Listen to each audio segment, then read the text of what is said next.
I haven't really done any videos in quite a while. I think 2020, I just didn't really do much of anything that was, I would consider selfish, or for me, I think a lot of people in 2020 spent the majority of their time surviving or getting through to just the next day, trying to figure out what their life was like during that time. And to be frank, 2021 doesn't mean that all of a sudden life resets and we're back to a normal.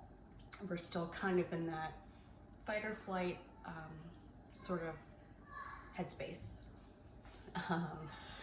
But anyway, I did see something on Netflix the other day. It is actually something that I've touched on this channel before, and something that I've been self-consciously sort of doing without really having a name for it. And I can't even remember the documentary, I guess it was, of what was on my screen. My husband picked it out, and it was essentially these two guys that are minimalists, and they have this whole movement of like decluttering your life and everything they own. It serves a purpose. And it was pretty good watch, I would say. But you know, I'm sitting there talking to my husband, like, oh, I would love to really utilize this a little bit more in my life. And he's like, all right, great. I'll believe you when you get rid of all your shoes. And I was like, oh wait, no. But it's something that I've been doing on a much smaller scale. If you've seen my kind of closet tour, if you will, it's a super micro closet. So by default, I was forced to become a minimalist in what I own with what I wear, right? And that's sort of, I've always been sort of like that. I don't like clutter. It actually makes me really stressed out. Hi, hello, kitchen. I know that doesn't really add up to what I just said. I get it. So I decided, you know what? I'm gonna really, you know, not just like go through the house every 3 months and just sort of fill up half a box for each room and donate it. I'm really going to every day, hopefully, you know, kids allowing, pick a room and literally just go through and say, you know, for the kitchen, for instance, is what I'm gonna be starting with. Instapot, I don't really use it. I'm probably gonna try and donate it or sell it. Sorry, husband. Pots and pans, I only use 3 out of the 8 that I have. I'm gonna keep one of the 3 out of the 8 that I have. And that's what I'll be doing. Like really just saying like, do I need a whole entire set of pots and pans? I don't. And I'm not gonna film me deconstructing my entire kitchen because it's not gonna be a one-day thing. But I will just be, you know, maybe showing clips of, you know, what it is I actually get rid of per room. And, you know, just really trying to incorporate more of that minimalistic approach into my day-to-day life and not being so scared, because I think part of it is like, well, what if I need this? This isn't just some hokey thing. It's a pan, right? You use pans to cook. What if I really need 5 pans, 8 pans? I probably never really will. It's time I just be honest with myself, right? So I know for me, the biggest test will be my closet. But we're not there yet, so I'm not even gonna worry. We're just gonna do the kitchen today. My kids are stirring in from their naps, so I'm gonna kind of do that behind the scenes, and then I'll show you kind of what it is that I'm gonna let go. And I think a lot of it might surprise me. My kids agree, they're surprised too. I think a lot of it is stuff that is, like I said, the Instapot. I know that's gonna go. And I have a feeling, I don't wanna say my husband and I are gonna fight about it, but I think it's something that he did get for me as a gift, and I do appreciate it. But I have something else that I actually like a little bit better that I've been using. So I feel like it's gonna be things like that, where it's like something that's a gift, something that is, I don't wanna say it's a high-priced item, but something that's more than like $10, that's, you know, considered in our modern age a staple. Like how many other women or wives or men or just adults, okay, adults that you know that have an air fryer, an Instapot, a slow cooker, an oven, a microwave, all the gadgets, an espresso machine, a coffee maker, a Keurig, a hand drip coffee maker, like all the things. And you know, in this day and age, you're almost programmed to think you need all the things. And if you don't have all the things, like you're not a real adult. You can't check that box off. And so I think that that'll be part of my struggle. I think my husband will struggle with it a little bit. I think it's going to be a little eye-opening. I know that there are going to be parts of things, the categories that I hold on to really dearly, and it's really gonna test this out for me.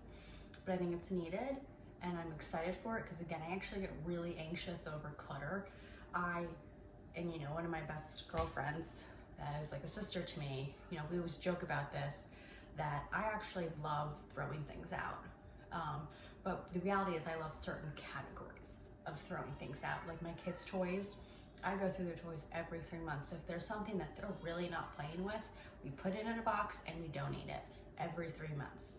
Sometimes there's only 1 toy in there. Sometimes there's 10 toys in there. I have no problem doing that.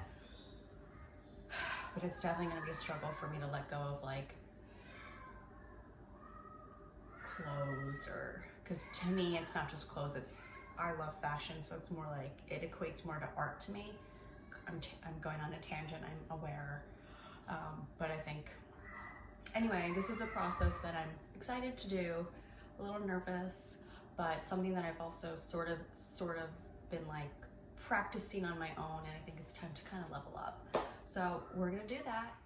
Hello, not hello, you're already in my actual video. I'm just taping the part 2 aspect of what you're watching. So it's been a few days, and basically what this video is about is just about minimalizing your space, your life, your stuff. And I think I've probably said in my last little snippet, but it's been a few days, so I want to make sure that I reiterate this, is that I feel like as an adult, you're only an adult if you have X, Y, Z. So like you're only, you know, a wife, and like there's levels to adultness. Said, I don't know who, but apparently someone. Says culture, I guess. And so, you know, you go over your best girlfriend's house, and she has 2 kids, great husband, nice house, and she has the air fryer and the ice cream maker and the espresso machine. And I think that society would view this person as more adult than, or more accomplished than someone that maybe didn't have all those items, right? So what I do is started out in my kitchen, and I've actually already been doing this very slowly, of like going through my stuff and just basically cutting the fat out. I do this with my clothes all the time. I have sort of a video about that, about kind of like my micro closet. So it was more or less like I didn't have space for all the stuff I wanted. So it was like a forced thought process that I developed. And over the past year, I would say right around when COVID was introduced into our lives, I really came into the kitchen and I had 10 serving plates and 10 salad plates. I never have ever had 10 people in my home, ever. So I literally got rid of all of my plates, all of my silverware. There was a bunch of other stuff, and I sold it on Facebook Marketplace. I think I made $40 or something. And then I put that towards a new set, and it was literally just 4 dinner plates, 4 salad plates, and 4 mugs, and just a new utensil kit. Like, I'm sorry, there's a cat right outside my window. I'm looking at it, so distracted. Like forks and knives. So 4, I only have 4 place settings. I have no one that comes over. No one has anyone that comes over right now. So it works well. Maybe one day I'll live in a 17-bedroom mansion and I will have lavish parties like the Queen of England. Probably not though, because I'm super antisocial. But hey, if that day comes, I will facilitate that need. That's not a need in my life. So basically I've already started to utilize this train of thought. And basically what I did was I got rid of anything that was like a pan or a pot that I had something that was equivalent in size. I got rid of the secondary one. Why do I need X amount of pots and pans? Right now I have 3 pans and 2 pots. 5 things to cook with, great. I got rid of a strainer. I got rid of a mini donut maker that has never been used. I actually got it for my husband for Christmas because he has this dream of having his own coffee and donut shop. Like I said, it's a dream. So I got him a donut maker. Never been used. We have Instapot gadgets, all sorts of things that I can't remember the last time I used these things.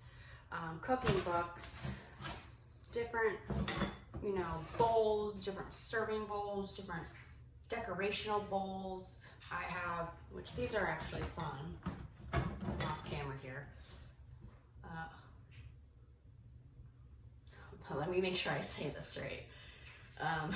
Yeah, Star Wars pancake makers. May the pancake be with you. We used them once. They were awful. Oh. My husband was so excited. They were awful. It was such a waste of money. No more, we're done. So all of this stuff, and I have a whole box of it. I don't need to show you everything, it's unnecessary. But I have an entire box. I listed it all on Facebook Marketplace as a bundle of a kitchen starter set. And I have an electric mixer, like a handheld one. I have all sorts of gizmos and gadgets that someone could definitely use for like 20 bucks. I'll take that 20 bucks and I'll invest it back into, I actually would really like a new drying rack. So then I'll put it towards something like that. You know what I mean? So this all started from watching, well, it all started because I hate clutter and have always hated clutter. And I might have married someone that potentially has some emotional hoarding traits that they may or may not have inherited from family. But it's a theory, don't quote me on it, okay? Anyway, that's where this started. It was brought back up after watching the documentary on Netflix, which again, I cannot remember the name of, but I'm sure if you look on Netflix, you'll be able to find it. It's 2 guys and they talk about their journey into becoming a minimalist. And my husband and I were talking about it, he said, and I said, oh, I would love to really do that. And he looks at me like, well, you're such a hoarder. And I was like, me? Okay. Challenge accepted. Don't pitch a fit when I get rid of stuff. So that's what I've done. This video has gone way left, but it's definitely cathartic. It's really just cutting out stuff that you really don't need. And you have a lot more space. When I was organizing everything back, it felt calm. It's like I have so much more space and I don't want to fill that space back up. It's just nice where the things that I do have and the things that I do utilize, they're not jammed packed into a drawer, if you will. They're put in there nicely. They have space. They're not all piled on top of each other. And it just feels nice. So the kitchen, I would say, is 95% done. I do have my very favorite infamous junk drawer right here, which I'm a little nervous to get into because it's definitely my one spot in this house where I'm allowed to be chaotic. I don't really want to give that one up quite yet. Next we will be doing well, I've actually already done kids' toys right before Christmas, so that's actually fine. The living space is basically the kids' space, so that's kind of one and the same. I guess it's gonna be my kids' clothes, and we'll wait maybe until the end of February. So that will be the next thing, is probably close end of February, get through anything that is outgrown. You know, I buy clothes. Again, I've sort of already gone through this in another video, is I go by seasons. So for winter this year, I actually did 2 bundles of clothing purchases, where it was like right before it got cold, so at the end of summer, and there were some really good clearance sales, and I got a lot of basics. And then Christmas clothes, which they got for gifts. So some of that older stuff that's a little bit worn or something, we'll probably go through and donate that, and we'll keep the more newer winter stuff. But we'll kind of start to, again, just trim the fat in these different sections of our life. All right, that's kind of it for today, and you know, the starting point of trying to really embrace a more minimalistic home and life and attitude. So that's that. And if you know, have any other stories of your own, or anything that you found really insightful, or great tips on how to move that forward, comment below. All right, we're done here.